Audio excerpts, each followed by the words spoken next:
All right, guys, welcome back to the channel. Tonight with me, I have Jordan on here again, and we are talking all things training for performance. Before we dive into that, Jordan, how you doing tonight? Doing great, man. That's it. That's all I got. Cool. So Jordan's not too talkative on how he's doing. So let's go ahead and dive right in here. So, Jordan, you know, working together, we talk about training often. But let's dive into this first question. What does it truly mean for somebody to train like an athlete? And what all does that entail? So training like an athlete is not having a specific area they're an expert in. You got to be strong, you got to be fast, you have to be able to maintain your conditioning, you have to be able to jump, do pretty much everything. Because, example, when I talk to my football players, we are never doing one thing specifically at all time. You have to be able to do multiple things at once. So you have to be able to train everything at once. Obviously, you need to put an emphasis on one thing at a time because trying to do all of it at once is you're not going to get as far. But having the ability to achieve athletic abilities at any time. Yeah, absolutely. And so when we look at that, what components are you looking for when we talk about training like an athlete? So the ability to, sprint, jump, change direction, maintain your conditioning where it's not, you're one and done. You have the ability to continuously train, continuously put the efforts in without, having deterioration of that ability from point A to point, end of the game, end of the event. You have the power to do all of it continuously. Yeah, absolutely. And I think, there's a lot of misconception of what training like an athlete looks like because you see all these just random videos on Instagram of people doing these crazy stability drills where they're on like a stability ball on one leg doing some absurd movement that 99.9% of the population should never try, or really probably say 100% shouldn't try. And then people think it's this just absurd training style that they have to do. But when we look to truly training like an athlete, we're looking at, like you said earlier, that mixture of all components. So we have to be strong. We have to be able to accelerate. We have to be able to sprint, which we'll dive into in a little bit later here. We have to be able to change direction. We have to learn how to absorb force. We really have to truly be well rounded. And you can do that with good quality training. It doesn't need to be some sort of gimmick, which I know he's a phenomenal running back, but you see like some of these videos that Derrick Henry's doing, and it's clearly working for him. But people watching this video don't need to try some of these obscene or insane movements he's doing in these training sessions. Like going out and doing quality sprint work, quality strength work, quality hypertrophy work, quality power work is going to get individuals where they need to be. We don't need to be doing all these just insane random lifts that we see on Instagram. And I know we've talked about it on the channel countless times, but it is frustrating in this industry where random influencers who really do not have the education end up driving a lot of the industry just because they try some random thing and they look good with their shirt off and people just want to follow that. So when we talk training like an athlete, we really had to make sure we're focusing on, being able to sprint, being able to change direction, being strong, being powerful, and being well-rounded in all of this. So next thing I want to talk about is I remember seeing years ago, somebody talked about why do people only train like an athlete when they're up until 18 years old or so? Because we're saying the vast majority of people are not going to play college athletics. Numbers show it's a very low number, or even lower for professional, obviously. So why do people train to be well-rounded for 18 years of their life, assuming they start early, and then have the rest of their life to live, but then go into training styles that do not support a healthy lifestyle? So it really makes no sense when we look at it why somebody would train like an athlete for high school sports and then just stop taking care of their body, stop prioritizing how to move well and being strong overall for whatever circumstance they might encounter.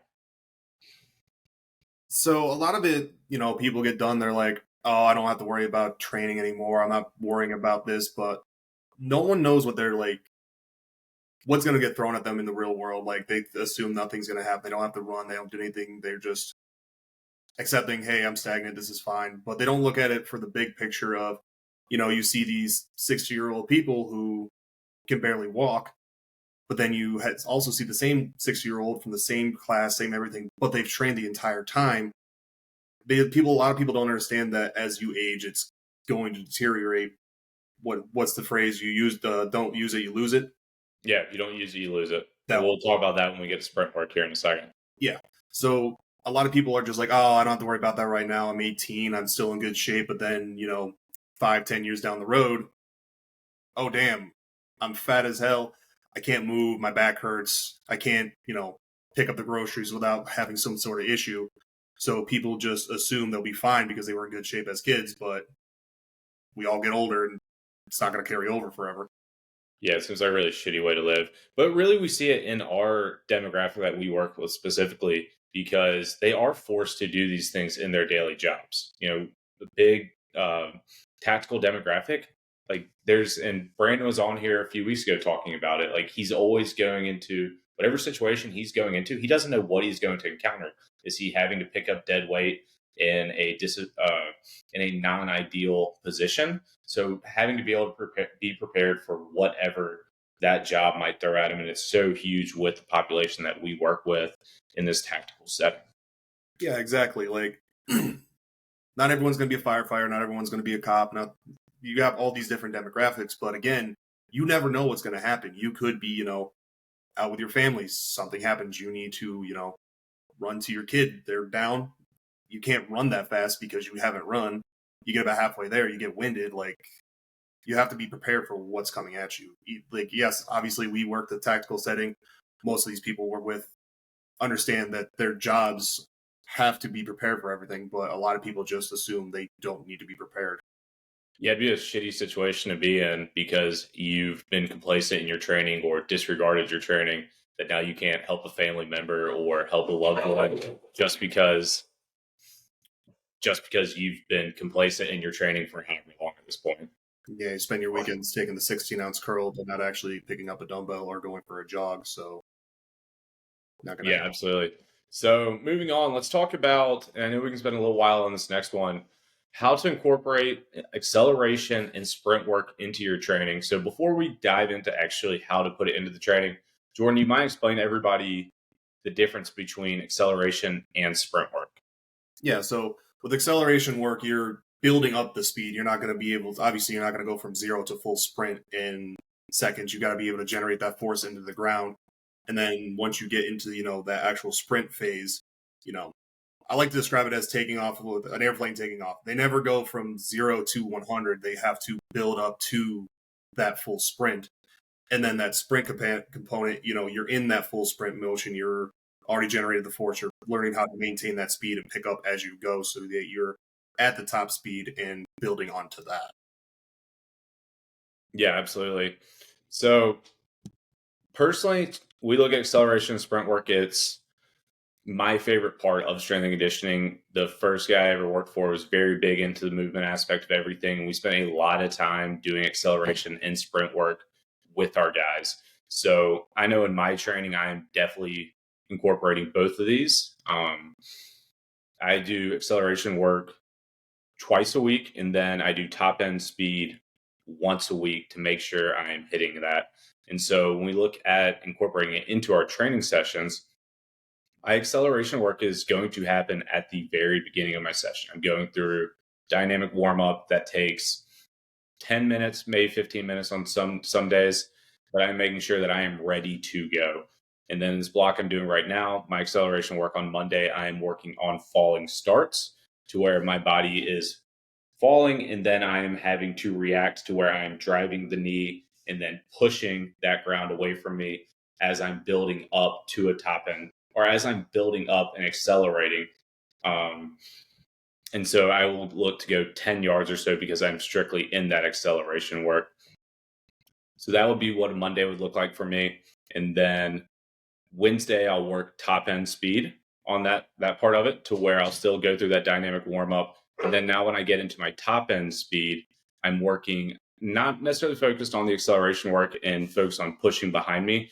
A lot of times I will do it on an assault runner where I am building up to the top end speed and I am holding it comfortably for as long as I can. When we start incorporating top end speed, we don't want to sit there and do what individuals did in high school football where they went and ran hundreds, countless hundreds, thinking they're getting faster. When we're truly working to get faster, we want to make sure that we are moving fast and we are moving properly. It's not something that you should be fatigued trying to run harder, running across our body, grinding our teeth, clenching our fists. We need to be relaxed and we need to be able to move as fast as we possibly can. So I will incorporate that into there on Wednesdays. And then Fridays, I will go back to some more acceleration work, where right now in this block, I'm using the sled as for acceleration work to where I can truly focus on pushing that ground behind me, getting that big knee drive that we need in that acceleration phase. So that's one way you can incorporate it. Jordan, when you were at Gardner Webb, correct? Uh, What did y'all's acceleration sprint work? How did that so, layout look for you all? so typically our sprint work would be obviously done beforehand because it has two keys. One, you want to be able to focus on just the sprint work. You don't want to do it when you're tired, but you can also use it as a primer for your lifts itself. So we would do our sprints beforehand. On Mondays, it would be our straight on sprints or not sprints, but our acceleration work with our half kneeling starts, our falling starts, push up starts, where you're learning to, drive out of the ground, as opposed to a lot of people when they start first sprint, they just drum their chest up instead of building up the speed as they're going. So we would work on that. And then we would work on, flying tens where you talk about, you've built up that sprint and then you're learning to maintain it all the way across. That would be our Mondays which was our squat emphasis day.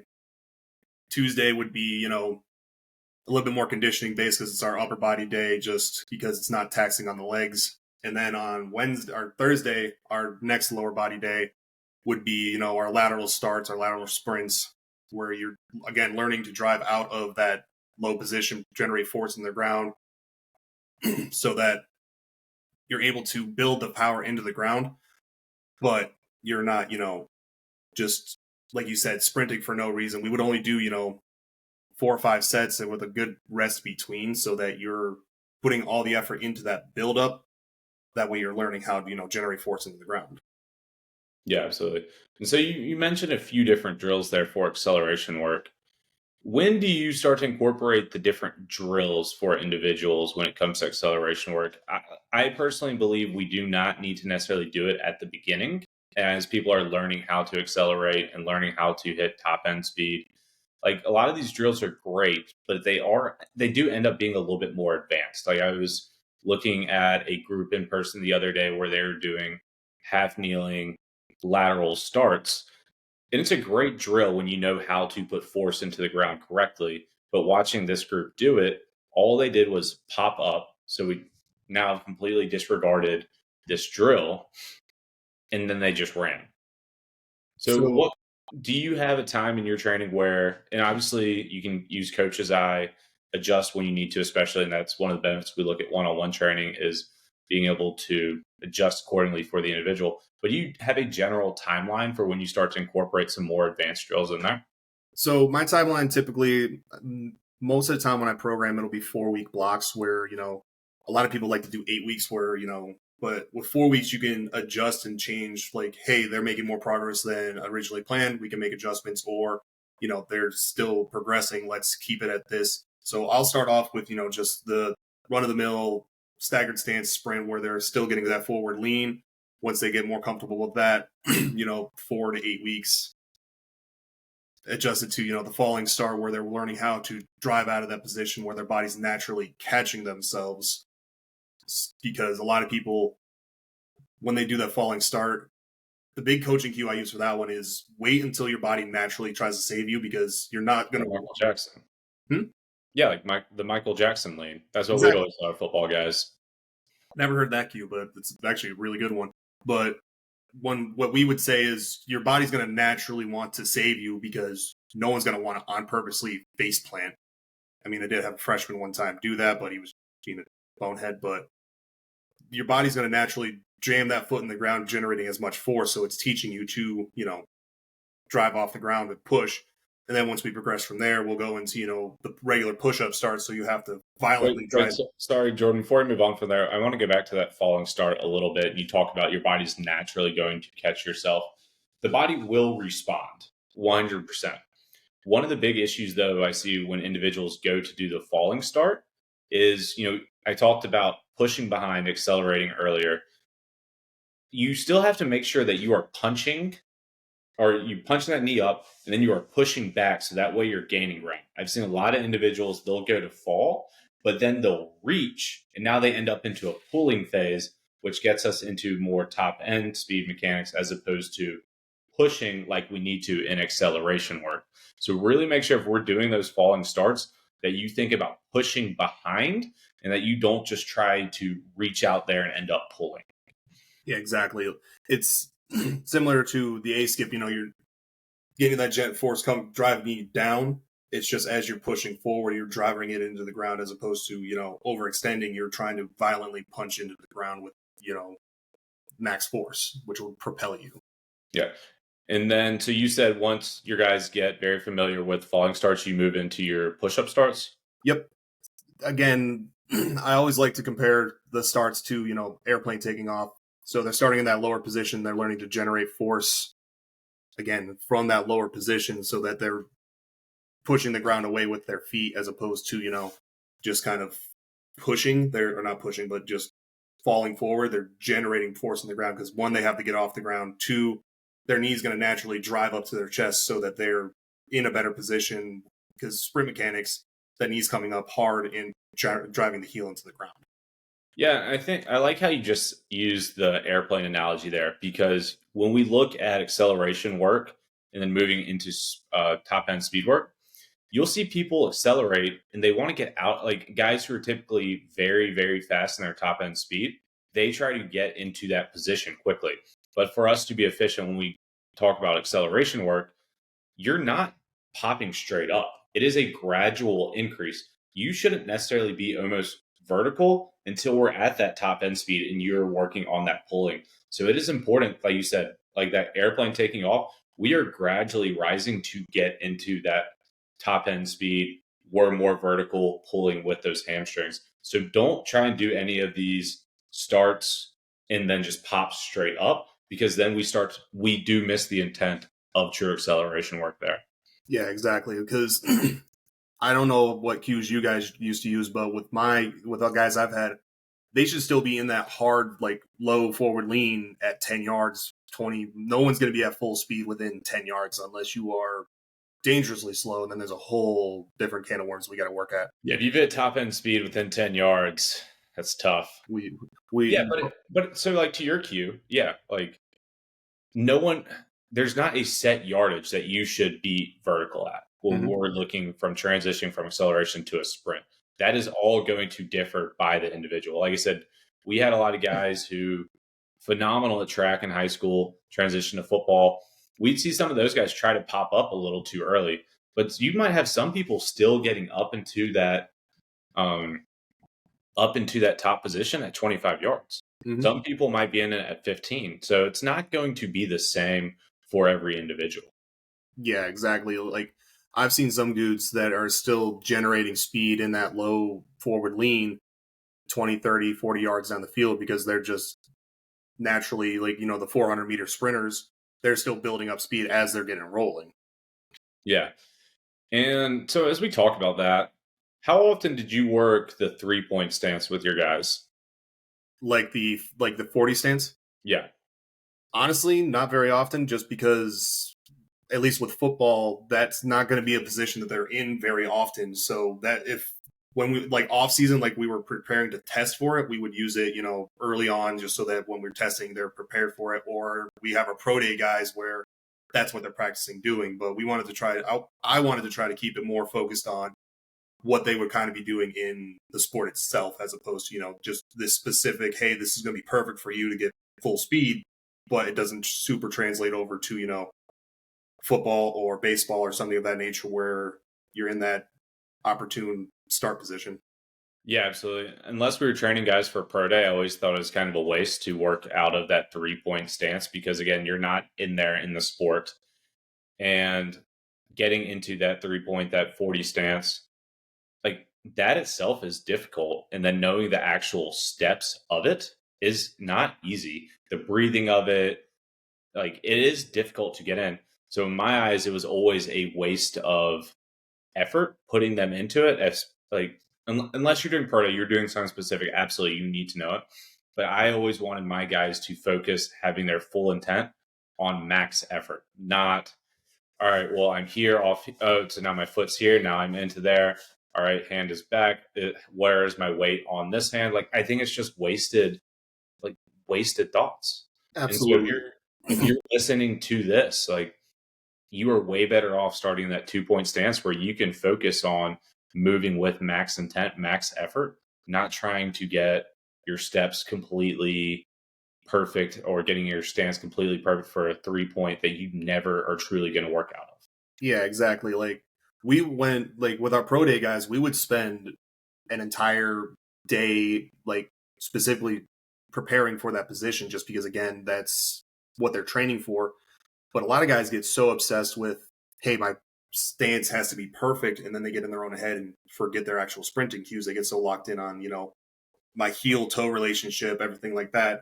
So they're wasting brain power trying to dial in a position when they're going to use it 4 times. And then even at the elite level, they'll do two at the combine, two at their pro day, and never do it again. Yeah, absolutely. And then, like, a lot of people don't understand when we look at these events that we see at Combine or at Pro Day, everything is just fine tuned. Like, individuals know exactly, like, we look at the 5-10-5 pro agility drill, whatever you want to call it. Like, people have those marked down to an absolute, like, exactly where they should be stepping each yard of it.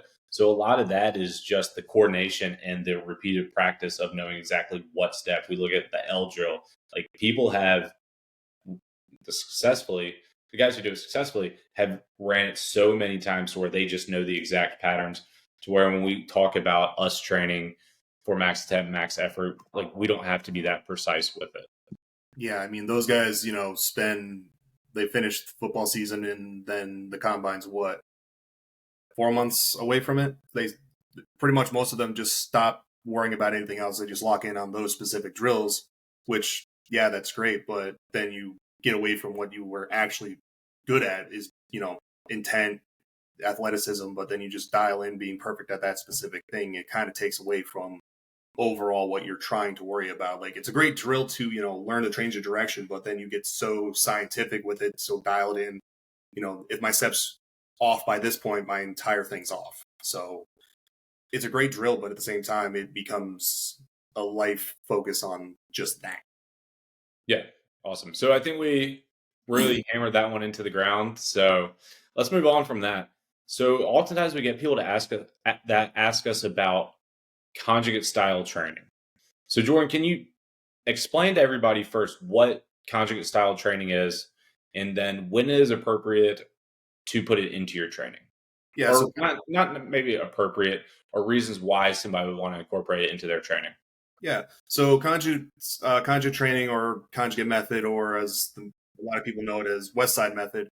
It's broken down by 4 priority things. You have your max effort, upper, max effort, lower, your repetition, and then your dynamic effort, which with your dynamic upper, dynamic lower. So basically, your first day, you're going to be your max effort lower.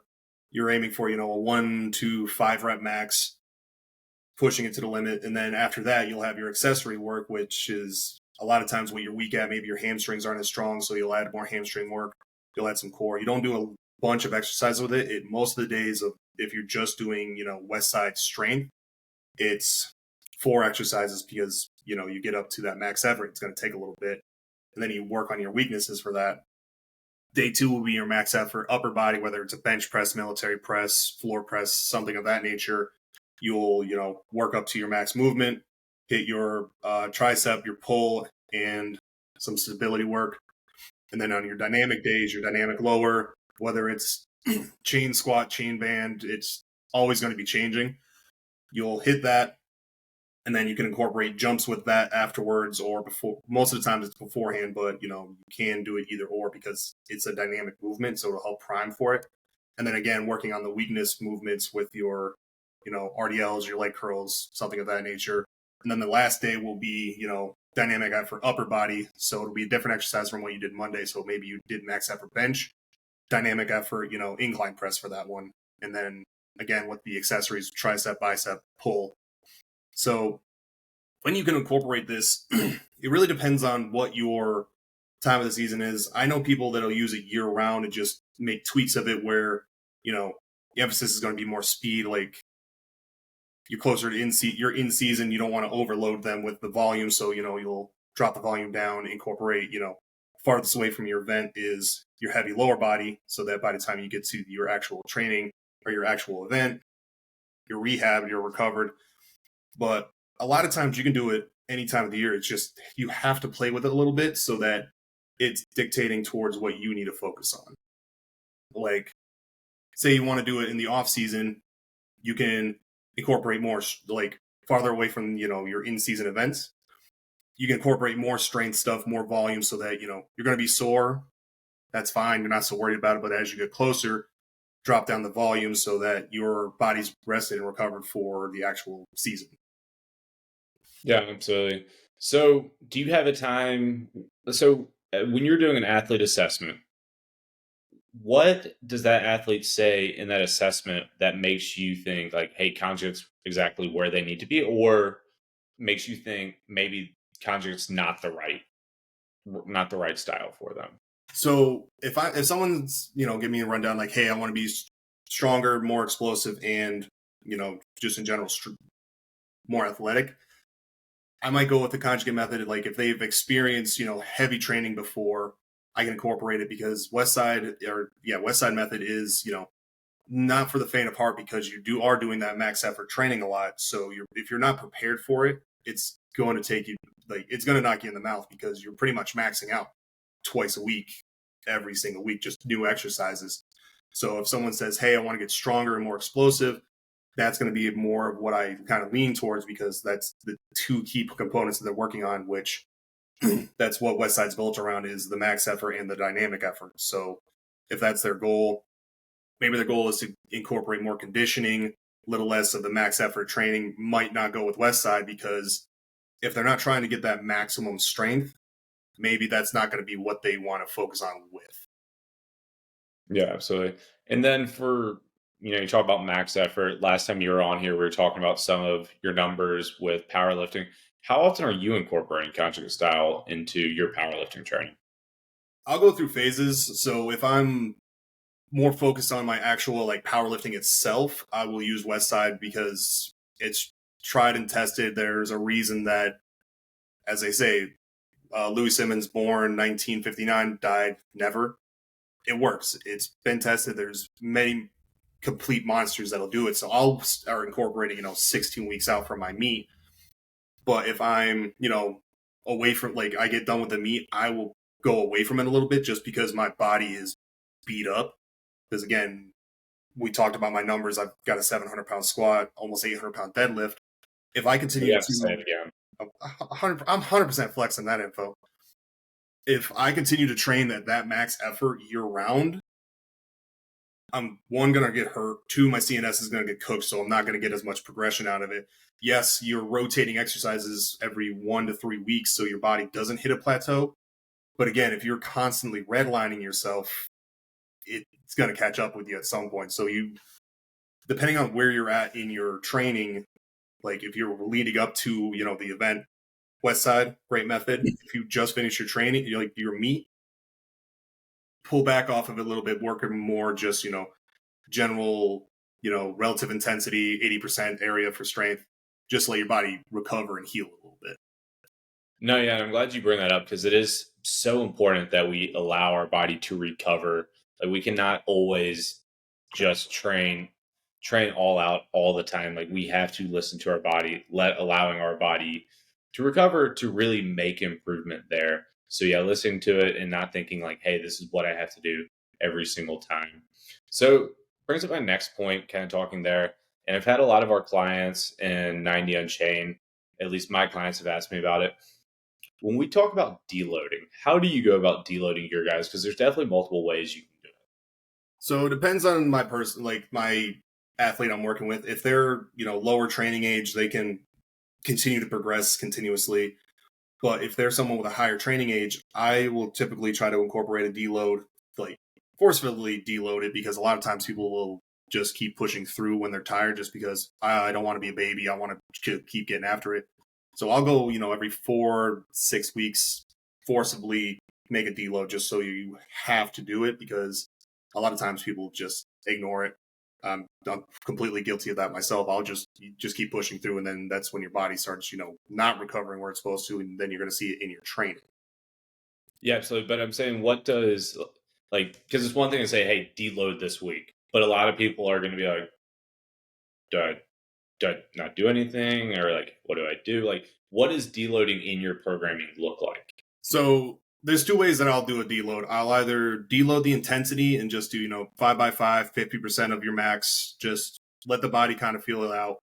Or maybe your body's still feeling strong, but you're feeling more sore. I'll keep the intensity high and just, hey, hit a heavy single or a heavy double, depending on where you're at in your training. That way, you're still comfortable with the weight, but your body's not getting that volume, that over intensity or not over intensity, over training where it's a lot of volume. That's where we get sore, is just pounding on it continuously. That gives you a chance, let the body recover more, but you're still keeping that CNS primed. Yeah, absolutely. I was taught very early on, because like when I first started programming, like I was confused. I was like, deload, what do we do here? And I think a very simple trick, that's not a trick, but a simple thing I was taught very early in my career was, when we look at deloads, there's a couple ways we can do it. We can either drop volume or we can drop intensity, but we're not going to drop both. So you're going to pick one or the other. And what I tell my guys is, one's not right, one's not wrong. It is what your body responds to the best. So personally, like, I know I respond to dropping that volume, and then there's those times where if intensity stays high but the volume's dropped overall, like, you feel good. Like, there's definitely those times where you feel really strong by just dropping that volume, but you still hit those lifts with great intent. And like, it's a good way, and I like it too. Like, we look at, we talked a little bit about athletics early on. People get scared of moving heavy weight closer to season. Like, if we're dropping the volume, especially when you start looking at, younger individuals, like early 20s, mid 20s, like, people can respond to that intensity by taking that volume out. Yeah, I mean, when everywhere I've been, where again in season, you like you said, you want to train with a higher intensity with the lower volume. We've had dudes PR in season on squat and bench, and one of our movements was trap bar that we were focusing on, just because it's a better position in season. In like they would max PR in season because the intensity was still staying high. They were still in that optimal range, but they weren't getting sore from it. Yeah, they were a little tired because it's in season, but they were still getting stronger without overtaxing the body. Were these guys like redshirt guys, or were they guys on the travel roster? Oh, they were. One of them was our starting center, Where was this at? UMass. Yeah, we still Hey, kick your ass in football. I got nothing. Hey, Joe Conley's a mad genius. He created some monsters at that place. Yeah, that's a good point. I think, especially if you're looking at anything Joe Conley's doing, like, it's probably it's probably a good person to follow when it comes to being able to train in season and the programming he's putting out there. So I would definitely trust what that guy's throwing out there in season to these athletes. And it's interesting because, going back to it, is so many people are so scared to train in season. And like, it blows my mind, because if we're not training, we're getting weaker, especially if we look at, the caloric expenditure they're having from practice. It's a pain in the ass trying to get some of these players to eat as well. So like, we look at the caloric expenditure, and if we take out lifting on top of that, and we're not putting, our muscles under that time under tension and forcing them to grow, like, you're going to be weak. You're going to put yourself at a better opportunity to get injured by doing that. So we have to be able to stay strong in season. One of my favorite quotes that I heard early on was, strong bodies don't get hurt. Obviously, we don't want to speak indefinites, but being strong puts you in a much better situation to not get injured. And I think Andy and I said it last week. We were talking about the AACFT, where just by getting stronger, there's not one single event in there that you wouldn't get better. So like being strong is very good all around. Being strong is never a weakness. I've heard that many times. If you're continuing to get stronger, like going back to football season, it's if you're a bad team, 13 weeks. If you're a good team, it might be with the way everything's set up now, 20 weeks. You're going to miss out on half a year, almost half a year of training if you're just like, oh no, it's in season, we have to push away. But when people get weaker, that's when their hamstrings get pulled, something happens. I've never seen a person with a strong hamstring, actually, don't say never. I've rarely seen someone with a really strong hamstring pull it. And we'll do, in season Nordic leans. I don't know if anyone has ever done those. They are a miserable hamstring exercise where you do 3 reps and you're cooked.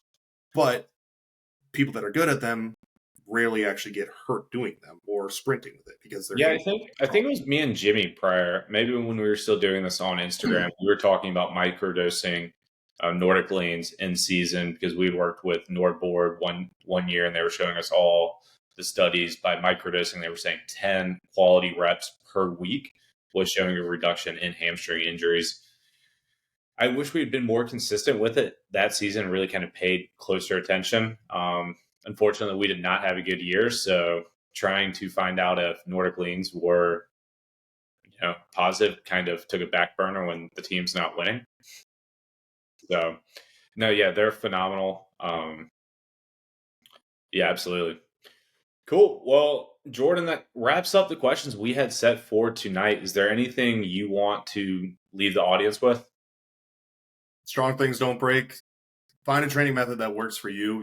Incorporate sprints, work on that stuff. Because again, it's never a bad thing to be better at sprinting. You never know what's going to pop up. So, if you don't know what to do for training, reach out to us. It's what we're here to do. We want to help you guys progress in your training, get better prepared for whatever life throws at you.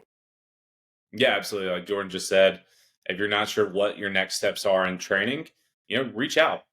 Follow the link in our description below. We do have our athlete assessment there. That athlete assessment will help you know what steps to take next when it comes to your training and all the options you have with it. So, if you're interested in training with us, check out that link in the description. Thanks for signing on, guys. Have a good one, guys.